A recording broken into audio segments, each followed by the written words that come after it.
Welcome to the Entre Pastors podcast on YouTube. This is a show that helps pastors think, act, and thrive as prosperous entrepreneurs.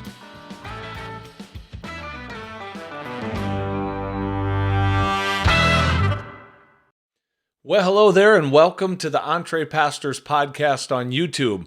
My name is Jon Sanders. I'm one of the co-hosts and co-founders of Entre Pastors.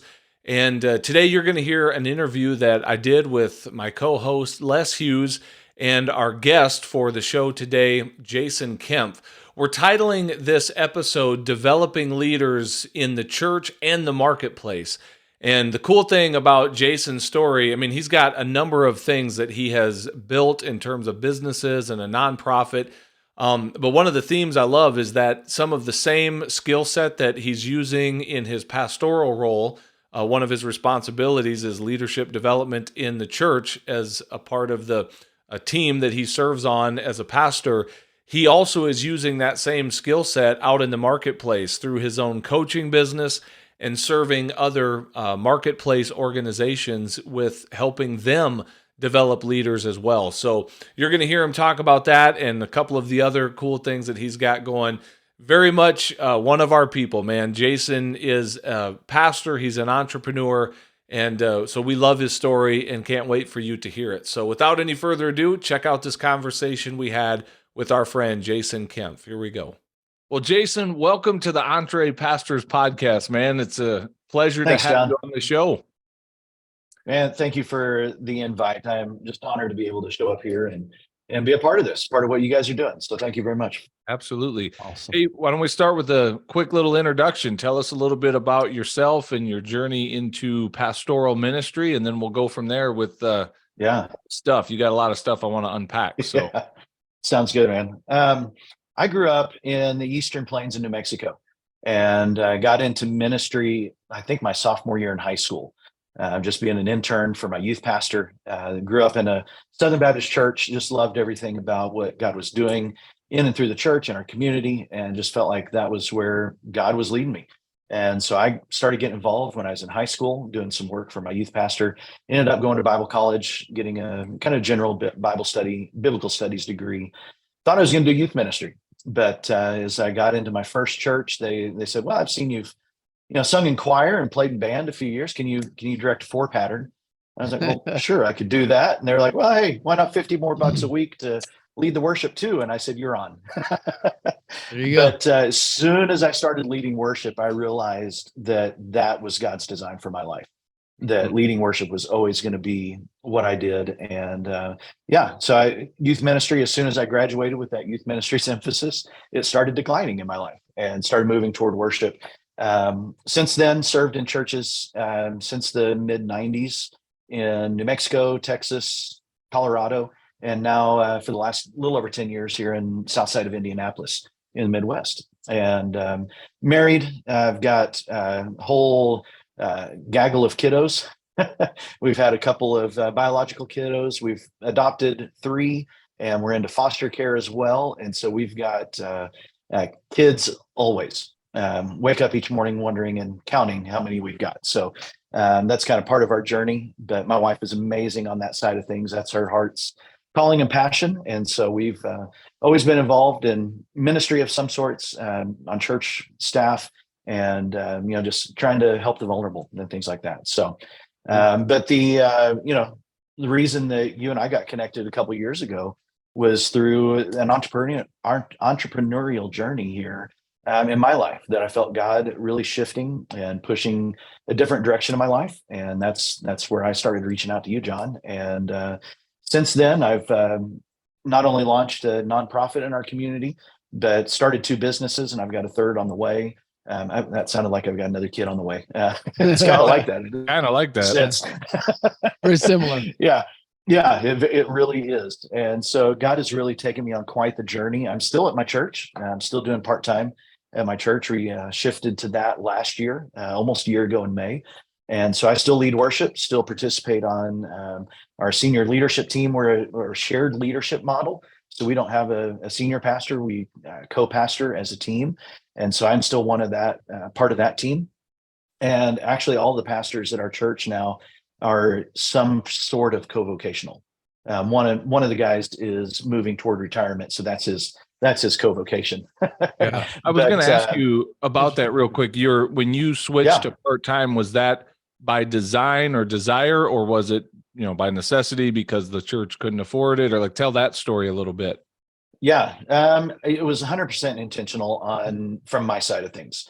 Now, one of the ingredients to that is I felt like I could see the writing on the wall coming, that this was right before COVID. I had no idea.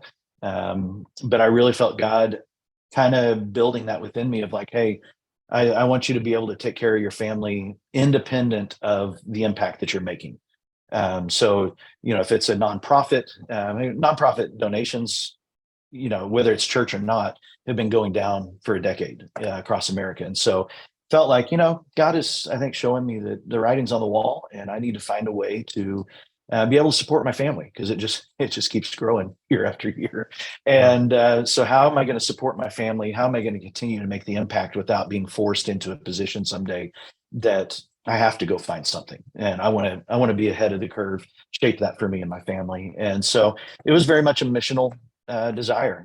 That's one of the things that I know that you and I connected on back then was, I've heard you say it many times, the church, there's something broken.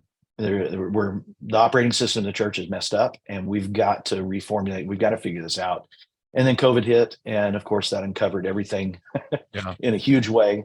And so that's the nonprofit. That's the purpose behind the nonprofit, is how do we build a bridge between the church and our culture today, and create ministry in the marketplace, in our community, that's for the community, by the community.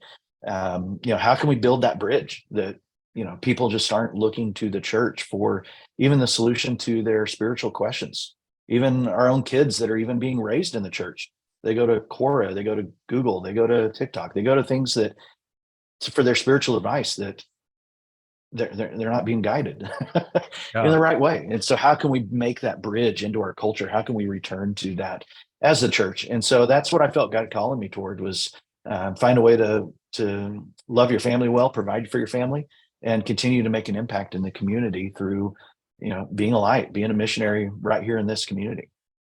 So I want to kind of go in chronological order and just hear the story of the nonprofit and the first business and then the second business. And I want to find out more about the one that's on the way. But take me back, though, to that space where you're still kind of full-time in traditional ministry. You're getting a paycheck from the church. I'm hearing you say that it was intentional. So like, this is something you moved toward with, enthusiasm and excitement. But I wanted to just unpack your mindset a little bit in that season. Was there any feeling of like guilt around that, or shame? Or shame may be too strong of a word, but like, what are people going to think if I'm now just a part-time pastor and I'm only serving God part-time when I used to serve God full-time? Like, did you have to do any kind of mental work around that in your own life? Oh, goodness. I'm a dumpster fire. So yeah, there's plenty of stuff that I worked through. The nonprofit really began pre-COVID as what initially I thought was probably going to be a church plant. I actually went through a church planting weekend certification deal, looking for that supporting organization that would help me launch. But it was going to be a church like none other. Like we say that every time. A church plant Everyone's going to is birthed in America. Yeah. We're not your grandma's church, or whatever. But so that's what I initially thought God was calling to. And the more that we sat in that moment, the more we spent time in it, just seeing, I think God really just kind of lifted the veil from me and my wife's eyes of like, we've been in full-time ministry for over 20, 25 years. Where is the impact? We walk away from Sunday, or we walk away from this Bible study. Where is the church really making an impact in the community? And I've been called to equip the church to do that. Am I failing on my side as the equipper, as the pastor? Are we failing as the church? What is missing in this equation? And so feeling guilt of stepping out of full-time was actually opposite for me. That stepping out of the church, I've always tried to have ministry outside of the office. I think of like the big inflatable games where you can run the obstacle course with the bungee cord attached to your waist. And at some point you get yanked back to the start line. that's what I kind of felt like the church was, that I would try and develop relationships outside the church. I'd get involved in this organization or play on this sports team and try and meet people outside but then Easter would roll around or Christmas would roll around or this big emphasis or that. And it was like that bungee cord just sucking me right back into my full-time work at the church. And I felt like, how are we ever going to have an impact on the community in this way? And so I never really experienced that feeling of guilt, but more of empowerment of saying, I'm going to live into being more of a pastor outside of the church walls than I was inside. And that's really the feeling, even from the first moment I stepped out, I felt like, wow, this relationship has a gravitas to it that I've never felt being full-time in the church. Did you? So, and I'm not trying to spark any Mhm. divisiveness here when I ask this. I genuinely don't know. Like, was your church Yeah. supportive of that when you started moving, and like your leadership, were they like applauding that, or was this something you had to, tiptoe around or, explain very thoroughly to everyone for fear of what people would think of what you were Right. doing? That's a good question. We spent a lot of time as leadership really kind of digging into the problem of what are we missing? What are we missing as a church in our culture? Why are things not connecting? We have a big gap in our 20 somethings in our community, but we're a commuter community. We don't have any universities, but super close by. So most of our high schoolers move and they don't come back until after they're married. And so we have this gap. And so what are we missing? How can we make this more effective? So we'd already been down that road a lot of ways, a lot of different directions. And so when it came time for me to approach leadership and say, hey, I think God is calling me to do something, there was definitely a feeling of like, well, what are we going to do? This is going to leave a gap in the church, because I've now been at the church over 10 and a half years.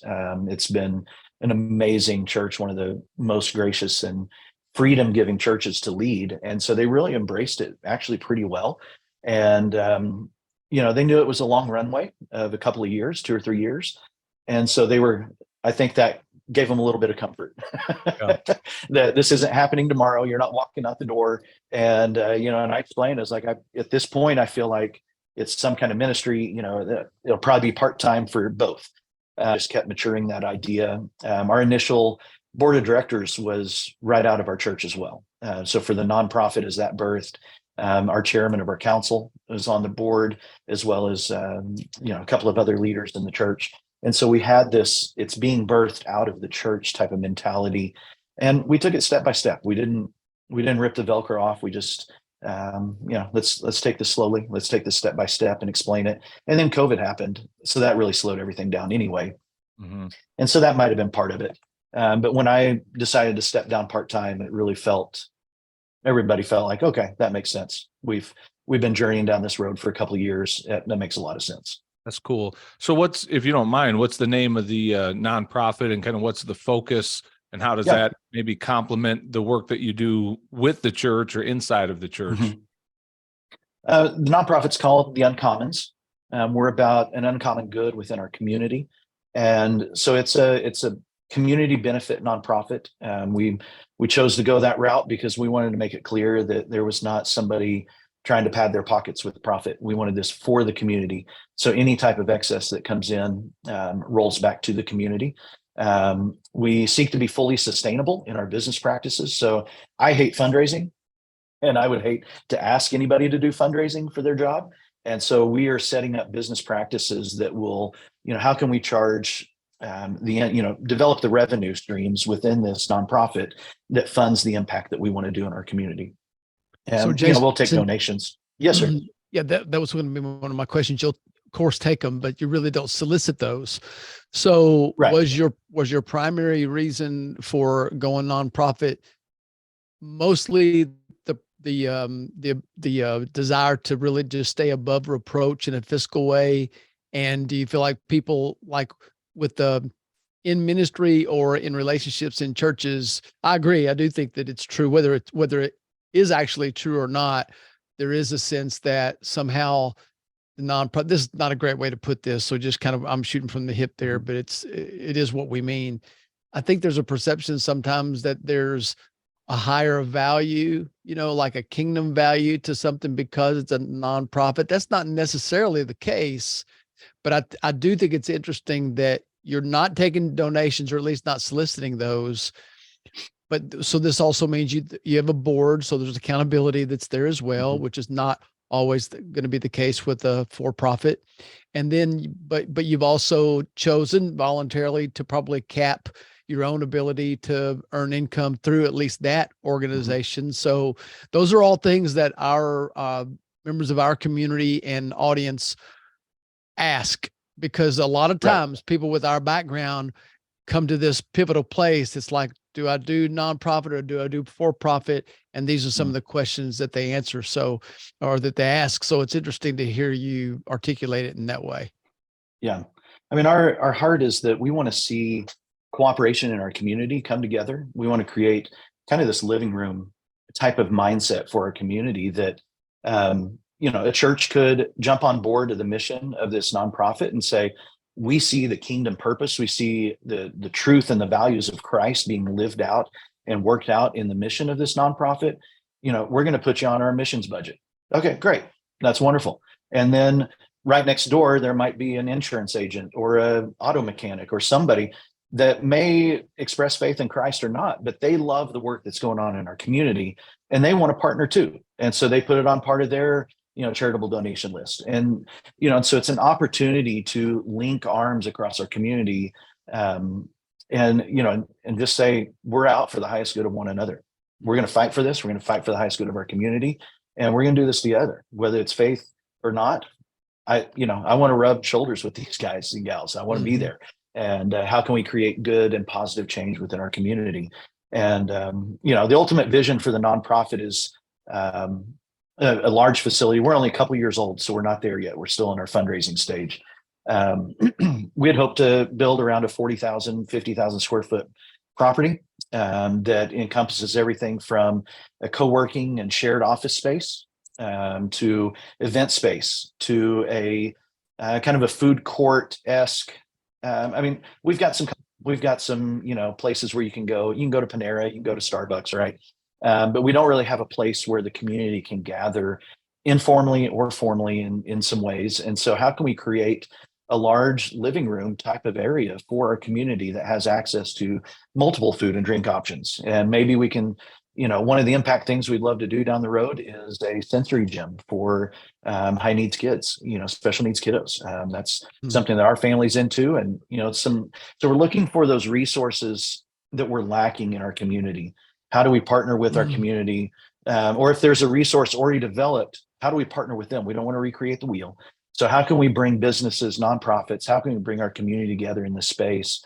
And, so we're looking for income and revenue ways to monetize that space, but also how can we impact our community in free, if not, very minimal cost type of avenues, and really bring that impact to our community as well. So it's a fine line.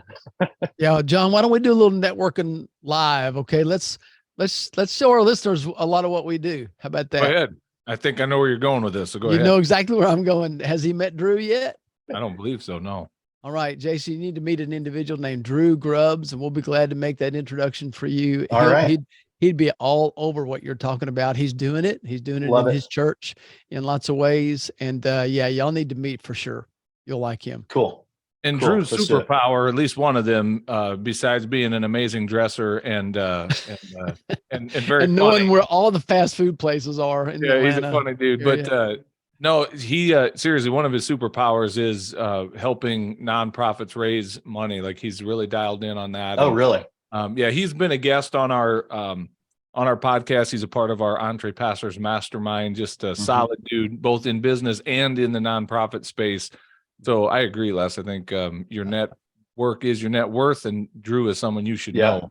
So Les will get you guys introduced via email. But I was going to ask you one more thing on the nonprofit, and then we'll kind of switch. I want to hear then about some of these businesses that you've launched. But is there, when you started the nonprofit, either at that time or have you now considered, is it part of the strategy for there to be income for you out of that? Because just because something is structured as nonprofit doesn't mean that it can't be profitable for the people, the staff that are leading that, so it could be a source of income for you. Was that ever a part of it? Is that a part of it? Do you receive any income from the nonprofit?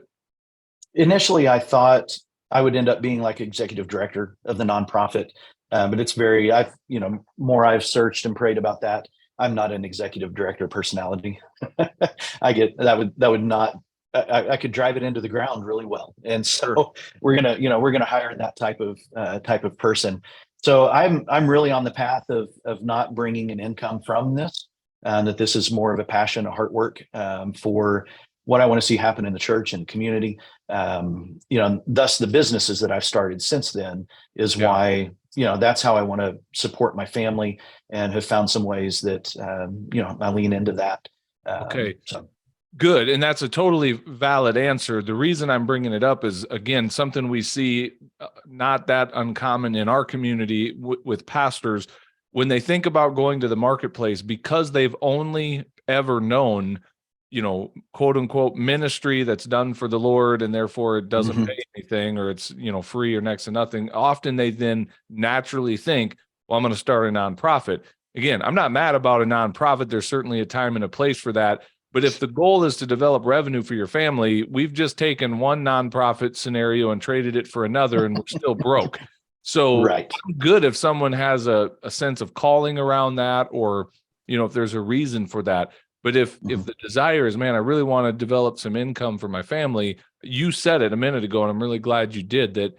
You recognize business is a way that can happen. Like the ceiling is removed from my earning potential, where the sky is truly the limit, versus when I'm in the nonprofit space.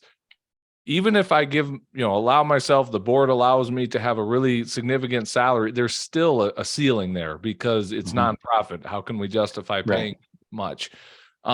So let's get into the business side of things. What was then the first for-profit business as you continued to launch all these things we're going to talk about?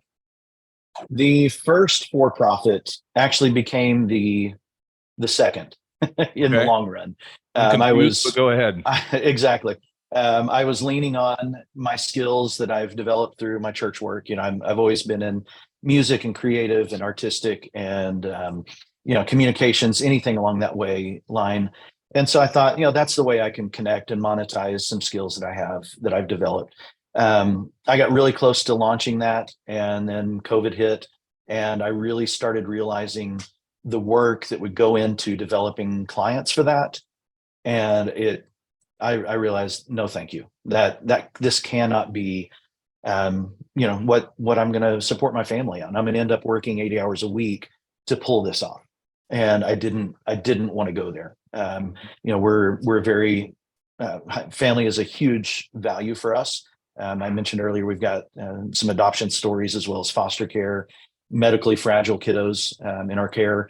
And so having that flexibility of really managing my time well to give to my church, to my family before even church, I had to be able to create an income around that. And this wasn't going to support that. And I found out really what drone photography and video was going to pay, and how many clients I'd have to develop. No, thank you.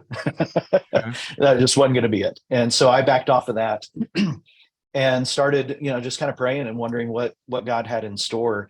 And a good friend of mine from a previous church from, 20 years ago, drove through town. He stopped, and we just shared an afternoon, just sitting around in the living room, and asked him, how's your work going? He's a fractional executive pastor at his church. He works 3/4 time for his church, and then works 1/4 time as a leadership development coach. And he just kind of dove into what was going on. And him and I had connected on it probably 5 years before that, just kind of talking about some of the things that he was doing in the leadership space. And our church didn't sign on. I kind of wanted to do it, but it just wasn't right. And so I'm listening to him tell the story of what's going on. And he said, they've made some huge changes, really made some huge leaps in development. And, there's a special going on right now, which really speaks to a pastor, of lower price licensing fees. And man, I signed up the next week, started the cohort to get licensed, and within, I think, 6 weeks, became a licensed coach through Giant Worldwide, and started my own LLC called exANIMO Solutions. That exANIMO is Latin for from the heart, from the soul, and so these are solutions that come for people, for leaders, for businesses, for churches alike. Solutions from my heart to their heart, and we work on Giant Worldwide is linked with. I'm sure you're familiar with like Catalyst Movement, the Maxwell, and a lot of LeaderCast is another one of their brands that they've worked with in the past. So it's a leadership platform designed for taking that into businesses, taking it into nonprofits, and really it's a people-driven leadership model that fights for the highest good of one another. And yeah, I fell in love with it and saw God's handprint all over it, just saying, "This is you. This is exactly what you love to do." And they, provide an incredible platform for it, incredible training. So I jumped in on that and started looking for ways that I could have an impact in my community. And through that, coaching is actually a way that I've learned to be able to basically charge a premium, because you can, I mean, some of the things that I'm able to charge for as a church, I would never, it would have hit my email and gone, right?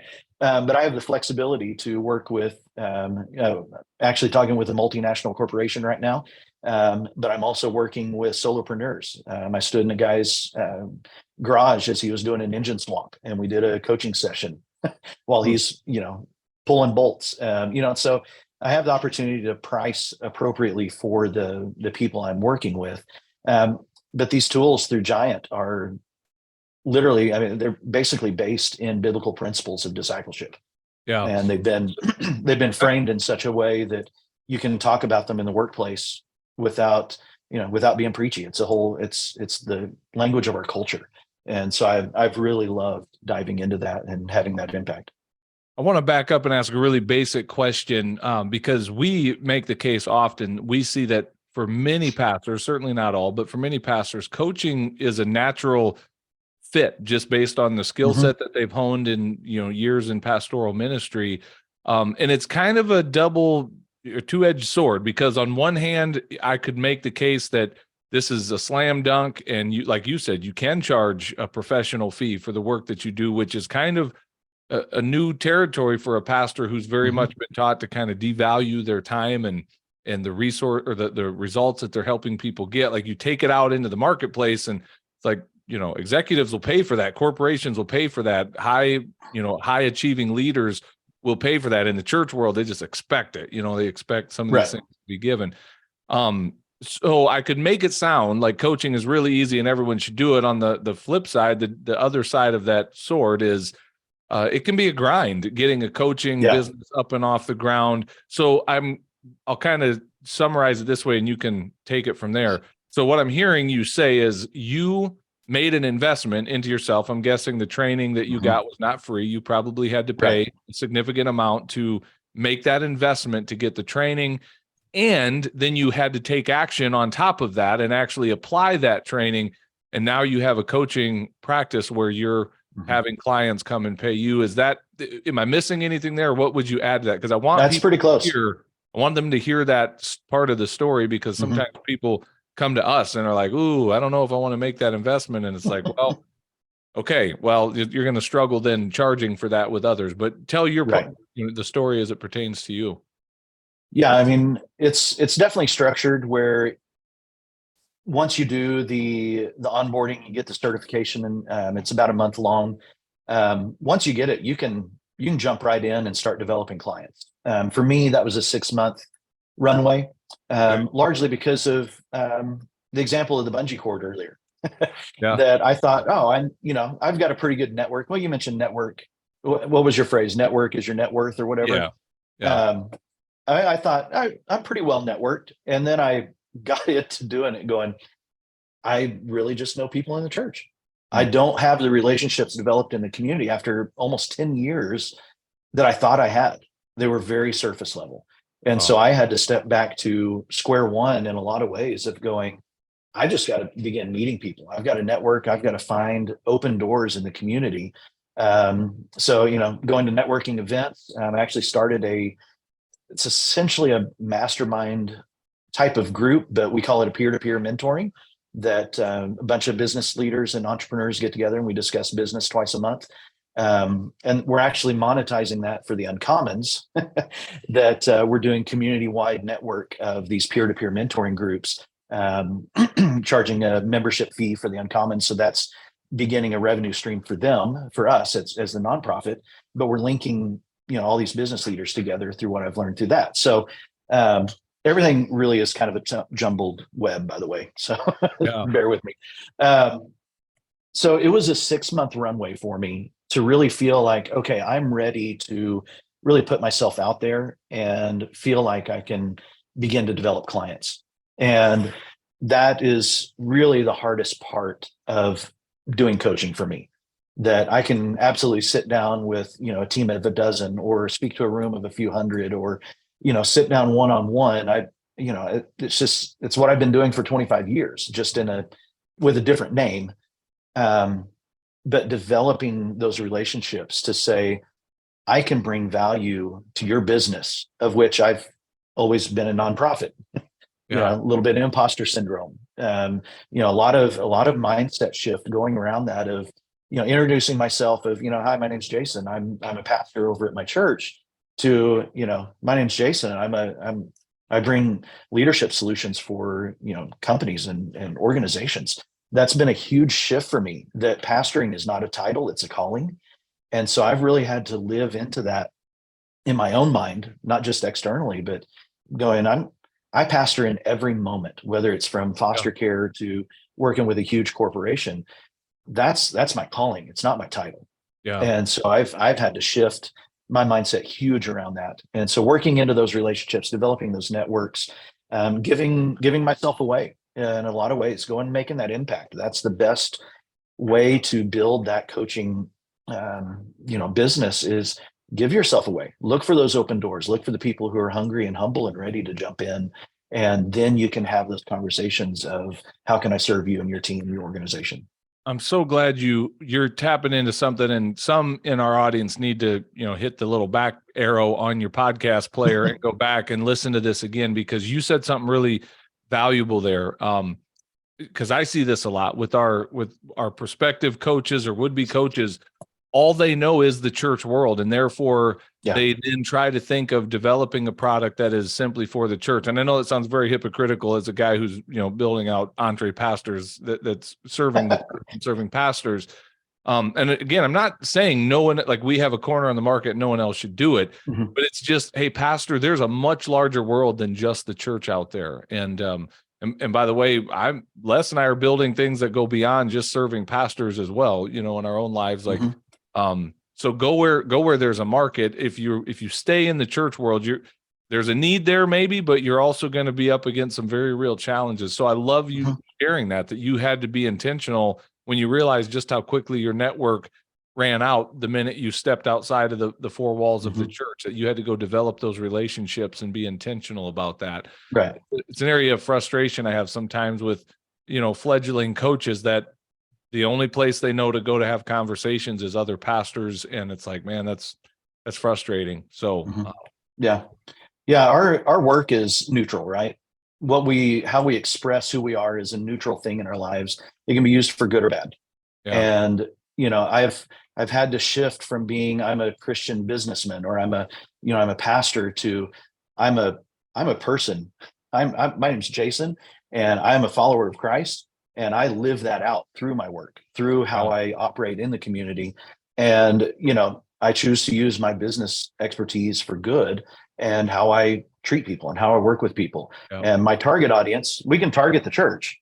We can say, I'm going to do this for the church, because churches, we've got a very specific churchese language, right? But the culture has a whole different language. And so, I'm targeting the culture, I'm targeting our world of how can I be a light for Christ in my work, that calling of a pastor, calling of being a disciple maker in my community. That's what I'm trying to live out. And it's a hard shift for those of us who've been sitting in the office 40, 60 hours a week. And, being driven more by school semesters and Christmas and Easter Mhm. than we are fiscal years and, the rhythms of business. And it's a different world. It really is. We've got to be brave enough to step out and embrace it. Yeah. All right. So you got business number one is your coaching Yeah. business. Then how about business Mhm. number two? Yeah. So business number two returned right back to that creative venture Okay. that ended up hiring a VA for our nonprofit to handle social media. Because even though I've been in that world for all these years, um, I just can't be in it. That is just it. It creates patterns of unhealth in my life. And Yeah. so I do not like getting sucked into the social media aspects. So to launch our nonprofit in the community, we hired a VA. I've been working with her for a number of months, just going, hey, this is how we're going to build our brand, build our presence. I've got some other businesses. So she is really helping me in a lot of ways. I've run into a lot of college grads, and this gal being one of them, who have marketing degrees and are struggling to find work post COVID. Hmm. And so here I am running into these artists, and I speak their language. I am one. I'm just as creative night owl, square peg in a round hole in this world as I can be. But I've also learned the side of business, and I've learned to talk to businesses and leaders and organizations, and I can talk both languages as connect people is what I found. And there was a market, there was a need, there was a spot in our community for a local owned social media agency. And so I'm contracting work to artists and speaking with businesses. And it was a business that I didn't want to start and do on my own, because that just went right back to that original journey of going, there's no way I can, developing 4 to 6 coaching clients is better for me than developing 40 to 60 creative clients. And so there's a gal in my church, incredible lady, and she is looking for a change in her life. And I said, do you want to be my operations manager of a business I haven't even launched yet? And she said, absolutely, let's do this. And she turns out she had a marketing degree as well. I had no idea. I've known her for 10 years and just found some gold in her. And so her and some of these artists are really just taking this brand and moving forward with it. And I get to consult, give some vision, have conversations where needed. But other than that, I'm building it from the start is something that I don't have to be involved in 10, 20, 40 hours a week. Trying to build that where it's running on its own. So that one's a creative agency called Six String Creative. Being a worship pastor, I had to throw a nod into guitar players worldwide in our churches, right? But yeah, we do social media management. We do some one-page websites for entrepreneurs who are launching out. Websites don't have to be the big, long book masterpieces that they used to be. A one-page website is perfect for launching and getting your name out there and getting your leads. So we specialize in some of those things, podcast production as well. I'm part of 3 different podcasts, and so we help with production side of things as well. And yeah, just a way that there was a void, and it's not easy, but it sure felt easy making that connection, if that makes sense. Business is never easy.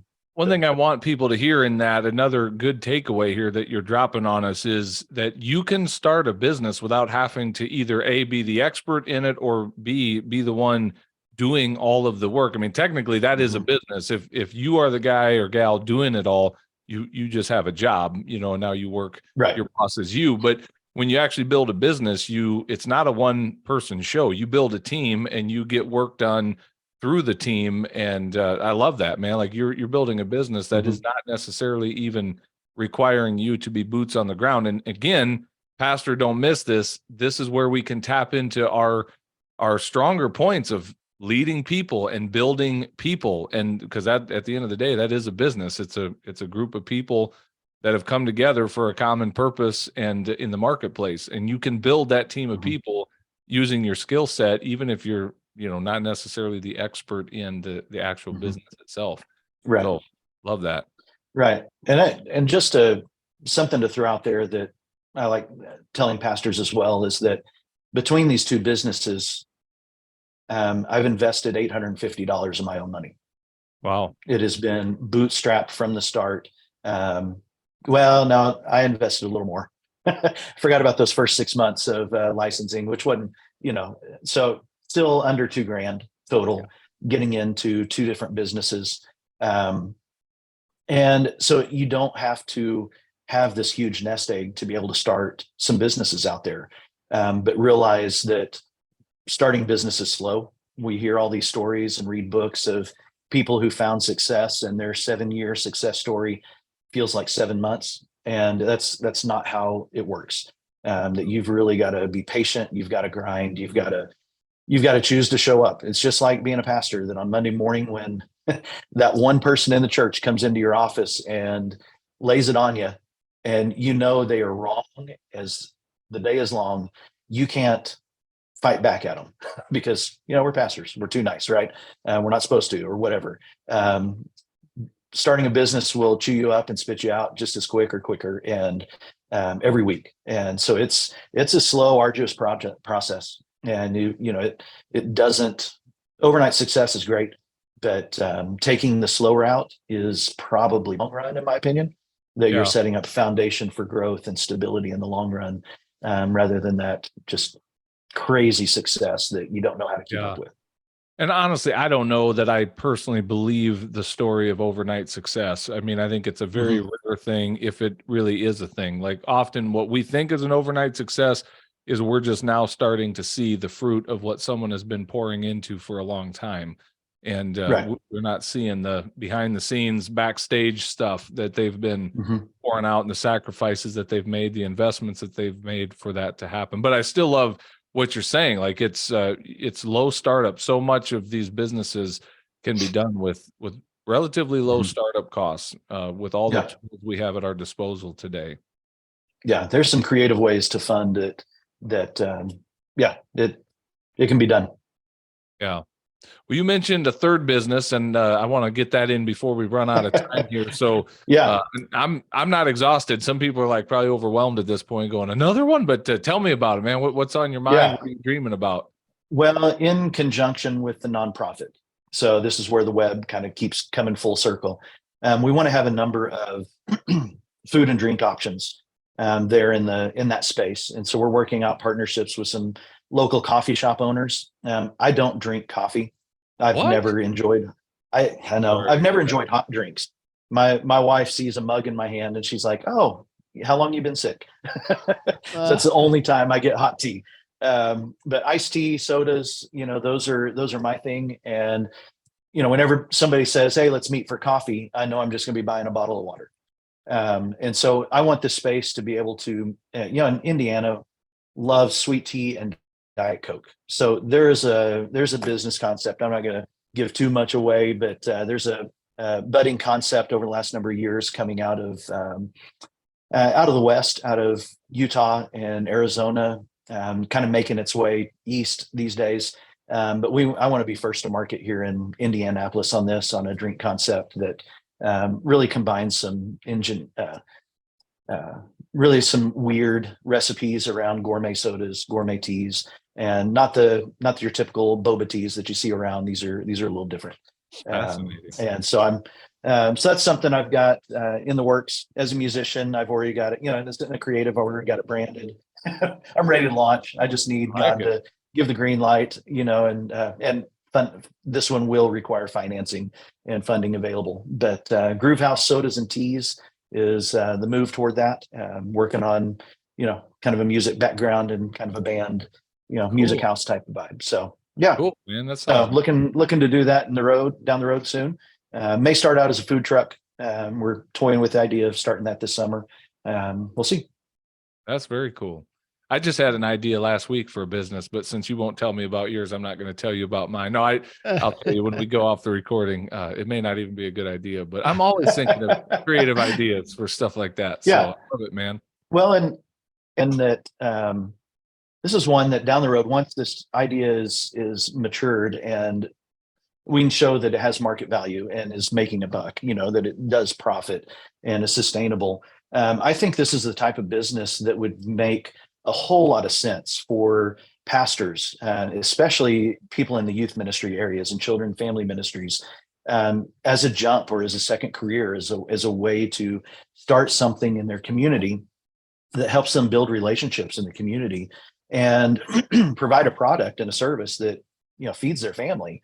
that I think this would be reproducible down the road for specifically for the pastor looking to have that impact in their community.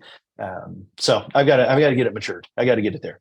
Well, I'll tell you what, for and all joking aside, seriously, when that time comes, if and when that time comes for you to say, look, I have a really clear concept and a proof of concept, and now I just need an investor. I've got Les and I have about two people for sure. I know that we could put you in front of that would at least give it a listen. I can make no promises of whether or not they would fund you, but we know people, Right. less.